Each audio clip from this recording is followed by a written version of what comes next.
Tuloy-tuloy ang ginagawang hakbang ng pamahalaan para maihatid sa mga Pilipino ang benepisyaryong nararapat sa kanila sa kabila ng krisis sa langis at pagtaas ng presyo ng mga bilihin.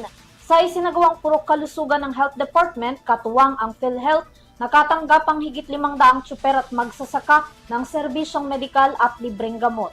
Narito ang detalye ng balita. Tinatayang aabot sa 500 individual na binubuo ng mga tsuper mula sa iba't ibang transport group, magsasaka at barangay health workers ng Maynila ang naging bahagi ng purok kalusugan ng Department of Health to DOH ngayong araw. Sa ilalim ng programa, serbisyong medikal ang hatid ng kagawaran sa mga nasabing sektor.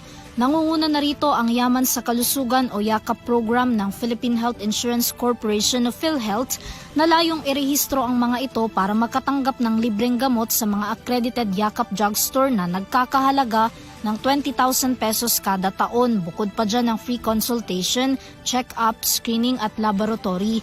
Ayon sa kagawaran, naniniwala silang pinakamahalagang maipakilala sa nasabing mga sektor ang programang pangkalusugan ng DOH, lalo ngayong sila ang pinakaapektado ng krisis.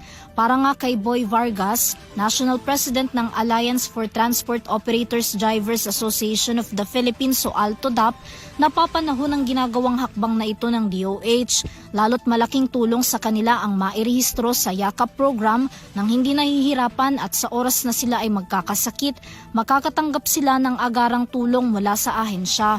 Alam mo, napakalaking tulong ito dahil unang-una ang mga driver natin, hindi nila alam yung mga programa nito ng DOH.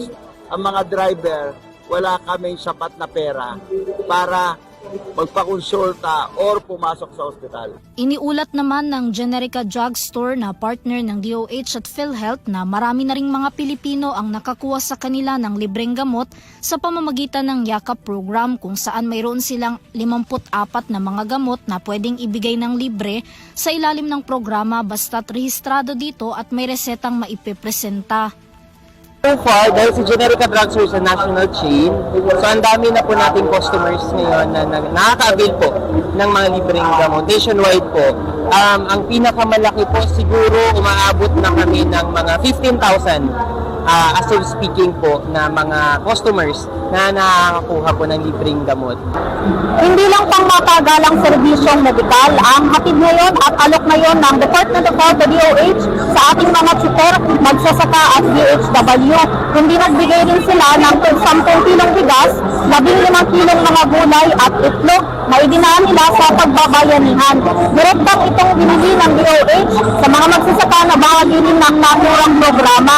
Tulong nila ito sa sektor ng agrikultura. Malaki naman ang ipinagpapasalamat ng ilan sa mga tsuper na aming nakapanayam na hindi lang nakapagparehistro sa programa ng DOH, kundi nabigyan pa ng supply ng mga pagkain na tatagal ng 1 o 2 linggo. Ang ilan pa nga sa mga ito, ngayon lang din daw nalaman na may ganito palang klaseng programa na nakakapagbigay ng gamot at konsultasyon. Malaking tulong para sa akin to dahil sa sobrang hirap ng kain nun. Napupunta ang kikita namin, napupunta lang sa Rodo. Wala na po kami ganong naiuwi sa pamilya namin at hindi na kami halos makabili ng gamot para sa ubusipon. Kaya salamat kami sa DOH na ito ngayon nangyayari, naka-check up ako sa ubusipon ko at mabibigyan ako ng gamot. Ako na, hindi pa ako nagpapadoktor, magpapadoktor pa. Dahil libre na. Ilan pa muna ito Sige. Malaking tulong to, hindi lang sa amin to.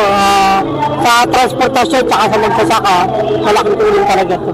Lalo na yung ito, ngayon rin din nalaman kung meron palang yakap to yung para sa mga member.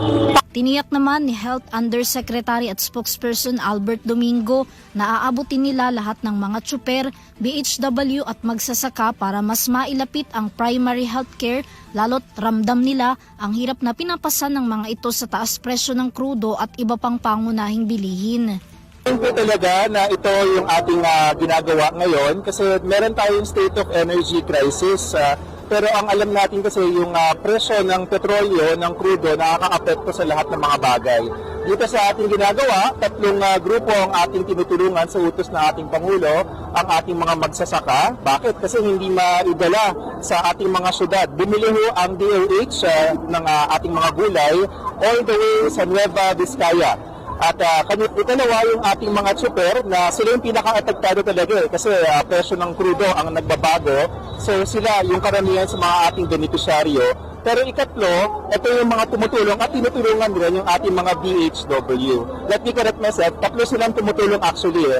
Yung gulay mula sa ating mga magsasaka, binili po ng DOH. Alinsunod na rin din sa ating sagip sakalo. Meron tayong batas na gano'n pwedeng dumiretso ang mga government institutions or government agencies straight to the co-ops ng mga farmers. Samantala, pinangunahan ng nasabing aktibidad ni na Health Secretary Ted Herbosa, PhilHealth CEO President Edwin Mercado, Generica Pharmacy at Feeding Metro Manila.